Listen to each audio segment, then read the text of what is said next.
ఈ field Gujarat company retro వారి cargo seed అండి.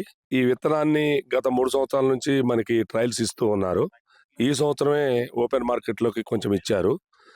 ఈ సీడు వచ్చేసరికి గత 3 సంవత్సరాల నుంచి బ్లాక్ థ్రిప్స్‌తోని ఇబ్బంది పడుతున్న తరుణంలో అంతకుముందు ఇచ్చిన శాంపిల్స్ వీటిని చూసినప్పుడు కొంచెం పోయిన సంవత్సరం, అంతకుముందు సంవత్సరం బెటర్‌గా ఉంది.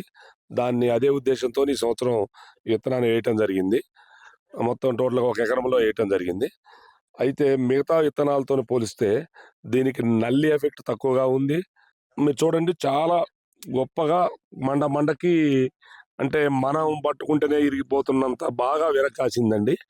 దీనికొచ్చేసరికి మనకు ఒక 10,000-15,000 పెట్టుబడి కూడా తగ్గుతుంది. ఎందుకంటే త్రిప్స్‌కి ఈ న న నల్ల తామరకి వీటన్నిటికి మనము స్ప్రేలు 2-3 స్ప్రేలు మిగతా వాటితో పోలిస్తే తగ్గిపోతుంది.